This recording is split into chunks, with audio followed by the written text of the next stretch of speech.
nila ni-reveal ng ano, no? During, after na. Oo, siguro, Na-stress daw. Oo. Ano yung sakit? Diverticulitis. Diverticular. Ang hirap talaga ng mga medical Napag-google terms. bit tayo bigla eh. No? Ang unang dinig ko, akala ko yun yung sakit ng mga nasa flood control scandal. Kasi nag-divert ng mga pondo. Hindi, iba to. Oo, Iba pala. oo. May sakit pala talaga diverticulitis. Meron. O, Kala anong ko, pag-check diversion mo? of public funds.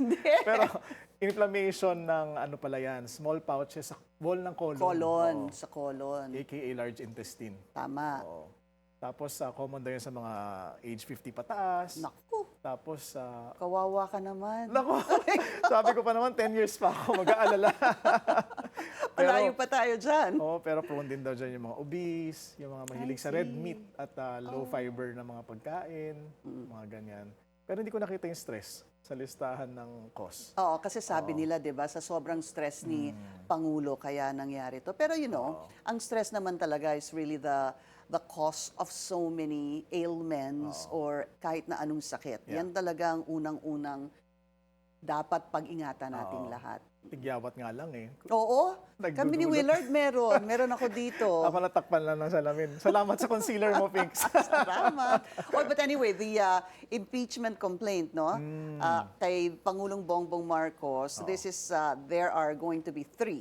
Supposed to be yeah. because yung second kanina at yung third kanina ay wala kasi si Secretary General Cheloy Garafil doon sa opisina kaya ayaw daw tanggapin ng Executive Director ng SOLGE ay ng Secretary General.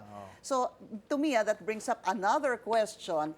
Ano ba talaga kailangan ba present si SecGen o pwede bang tanggapin lamang ng opisina? Oo. Kasi kailangan ba siya lang ba ang may authority na tumanggap?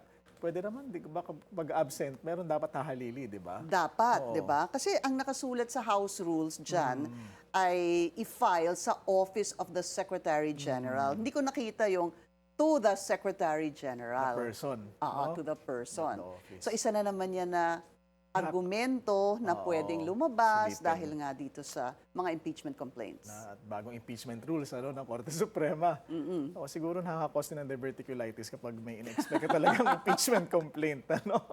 Nakakasakit ng ulo. Alright, so you watch On Point later dahil guest po natin yung nag-file doon sa second at saka doon sa third na impeachment Yan ang complaint. topic. Abangan namin.